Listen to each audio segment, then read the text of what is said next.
જંબુસર તાલુકાના નહાર ગામના ગામ તળાવ સંબંધિત ઠરાવને રદ કરવા બાબતે કરવામાં આવેલી અરજી સંદર્ભે આજરોજ તાલુકા પંચાયત કચેરી જંબુસર ખાતે મહત્વની સુનાવણી હાથ ધરવામાં આવી હતી।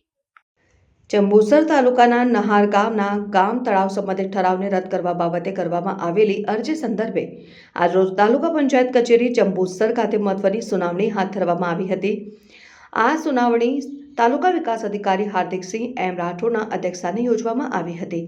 આ રજૂઆત દરમિયાન નહાર ગામ પંચાયતના સભ્યો, સરપંચ, તલાટી કમ મંત્રી તેમજ અરજદારો સહિત મોટી સંખ્યામાં ગ્રામજનો હાજર હતા। ગ્રામજનો તરફથી તળાવના ઠરાવને રદ કરવાની માંગ સાથે રજૂઆતો કરવામાં આવી હતી, જ્યારે ગામ પંચાયત દ્વારા તેનો પક્ષ રજૂ કરાયો હતો। સુનાવણીના અંતે તાલુકા વિકાસ અધિકારી શ્રી હાર્દિક એમ રાઠોડે આ સમગ્ર મામલે મહત્વનો આદેશ આપ્યો હતો। તેમણે ગ્રામ પંચાયતને 7 દિવસની અંદર આ મુદ્દે યોગ્ય જવાબ આપવા માટે તાત્કાલિક સામાન્ય સભાનું આયોજન કરવા જણાવ્યું હતું। નહાર ગામના તળાવના આ વિવાદાસ્પદ ઠરાવ પર આગામી 7 દિવસોમાં ગ્રામ પંચાયતની સામાન્ય સભા શું નિર્ણય લે છે તેના ઉપર સમગ્ર ગ્રામજનોની નજર ટકેલી છે। તારીખ 19/11/2025 રોજ તાલુકા પંચાયતે આપણે જે મેં અરજી કરેલી કે 22/5/2025 રોજ જે મત્સ્ય ઉદ્યોગ માટે ઠરાવ ગામ પંચાયત દ્વારા ઠરાવ કરી ચૂકેલ હતા, તે બાબતે 19 તારીખે સુનાવણી હતી। સુનાવણીમાં ટીડીઓ સાહેબને બધી રજૂઆત કરીને એ સુનાવણીમાં મને યોગ્ય જવાબ મળી શક્યો નથી।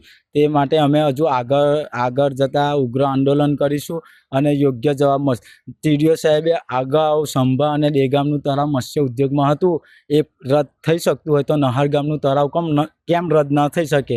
અને આજે આ સુનાવણીમાં મને યોગ્ય જવાબ ન મળતા હું આ બીજી અરજી મામલતદાર કચેરી અને પ્રાંત કચેરી આપીશ અને જેમ બને તેમ ઉગ્ર આંદોલન કરી આગળ અરજી કરી શકીશ। આ કયા કારણોસર તળાવનો નિકાલ નથી આવતો? આ કોઈ રાજકીય ક્ષેત્રના લીધે કે કોઈ નહાર ગામમાં બીજા ગામોનું હોત તો આ નિકાલ આવી જાત, પણ નહાર ગામનો પ્રશ્ન છે એટલે થોડીક રાજકીય સત્તાને લીધે યોગ્ય જવાબ મળતો નથી। અને ટીડીઓ સાહેબે પણ કીધું છે કે થઈ જશે, પણ હવે આજથી મારા 5 કે 6 ધક્કા થયા છે પણ યોગ્ય જવાબ ન મળતો અને સુનાવણીમાં પણ મને યોગ્ય જવાબ મળ્યો નથી।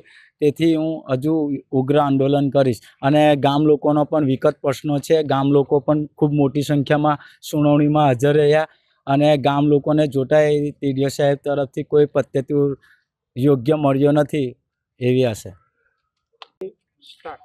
મારું નામ જસવંતસિંહ ભાવસિંહ મકવાણા છે। હું નહાર ગામનો વતની છું। આજે તાલુકા વિકાસ અધિકારી પાસે અમે જે અમારા ગામ તળાવનો પ્રશ્ન હતો એ માટે અમે સુનાવણી માટે આવેલા છે તમામ ગામ લોકો, પરંતુ અમારા યોગ્ય મુજબ અમને કોઈ જવાબ મળ્યો નથી।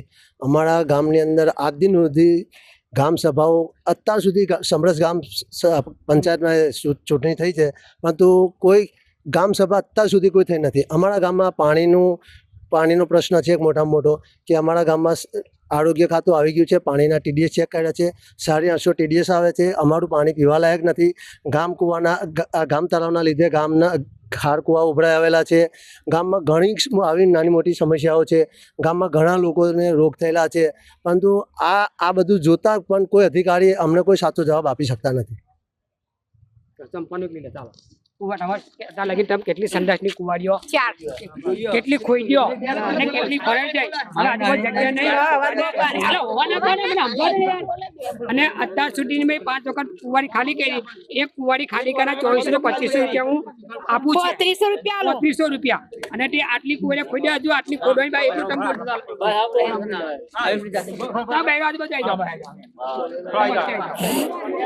બીજા હોવા ના કરશો। વાંધો નહીં। આજે જંબુસર તાલુકા પંચાયત ખાતે નહાર ગ્રામ પંચાયતથી શ્રી અમિત કુમાર છત્રસિંહ મકવાણાજીએ ગ્રામ પંચાયતમાં ગામ તળાવ ભાડે આપવા બાબતે એક ઠરાવ થયેલો હતો। એ ઠરાવ ચેલેન્જ કરવા માટેની અપીલ તાલુકા પંચાયત ખાતે દાખલ કરવામાં આવેલી હતી, જેના સંદર્ભમાં આજે તાલુકા પંચાયત ખાતે સુનાવણી રાખવામાં આવી અને સુનાવણીમાં બંને પક્ષોને સાંભળવામાં આવ્યા। એક પક્ષ હતો જેમણે અપીલ દાખલ કરી હતી, એ પક્ષ તરફથી આશરે 120 થી 150 માણસ આજે હાજર રહ્યું છે, જે ગામ લોકો છે। ગામ લોકોને તળાવમાં ગંદકી બાબતે ખૂબ જ મોટી આપણે પરેશાની થઈ છે। એમના શૌચાલયો, એમના ખેતરોમાં પાણી જે તળાવનું ફ્લો વધી જવાથી બેક મારે છે અને એમને ગંદકીની પારવાર એક સમસ્યા છે, એમનો સામનો કરવો પડી રહ્યો છે। એ સંદર્ભે આપણે જે ઠરાવ થયો છે એ ઠરાવની લીગેલિટી બી એ પંચાયત ધારા 1993 નિયમો પ્રમાણે ચેક કરી છે અને ટૂંક સમયમાં આપણે એનો નિર્ણય પણ આપીશું. આ સાથે સાથે તાલુકા આરોગ્ય અધિકારી શ્રી કે જેમને આપણા ગામના એક તો લીમડા ફળ્યું છે, એક નવીનગરી છે, એક લીંબાચા ફળ્યું છે, ત્યાં પીવાના પાણીના સેમ્પલ લેવા માટેનો આપણે અહીંથી અમને સૂચના આપવામાં આવી છે. સાથે સાથે મત્સ્ય ઉદ્યોગ કમિશનની કચેરી કે જિલ્લા પંચાયત ભરૂચ ખાતે અધિકારીશ્રીને આ તળાવના નિયમો અનુસાર કેજારા પર આપવામાં આવ્યું છે કે કેમ એ અંગેનો અહીંથી એક અમને પત્ર વ્યવહાર બી કરવામાં આવશે. સાથે સાથે તાલુકા પંચાયત કચેરી દ્વારા આજે કે નહાર ગામમાં પીવાના પાણીની તેમજ કે વાપરવાના પાણીની જે સમસ્યા ઊભી થઈ છે એ સંદર્ભે અત્રેથી બનતા એટલા તમામ પ્રયાસો કરવામાં આવશે. આજરોજ તાલુકા પંચાયત આજરોજ ગ્રામ પંચાયત નહારથી પંચાયત બોયને બોલાવવામાં આવેલી તમારા સમક્ષ, એની અંદર તમે શું રજૂઆત કરી છે? પંચાયત બોડી દ્વારા જે ઠરાવ કરવામાં આવ્યો હતો એ ઠરાવમાં જે ઠરાવનો એજન્ડાની બજાવણી નિયમ અનુસાર થઈ છે કે કેમ એ ચેક કર્યું, એમની હાજરીમાં પત્રકમાં સાઇન છે કે કેમ, અને આના પછી ઠરાવના જે શબ્દો હતા જે પંચાયત ધારાના નિયમો પ્રમાણે સુસંગત કે હતા કે કેમ એ અમે લોકોએ ચેક કર્યું છે. નિર્ણય હજી બાકી છે, 7 દિવસમાં આનો હુકમ કરવામાં આવશે અને બધા જ તથ્યો તપાસીને અહીંથી હુકમ કરવામાં આવશે. આ હુકમની જાણ ગ્રામજનોને ચોક્કસ કરવામાં આવશે.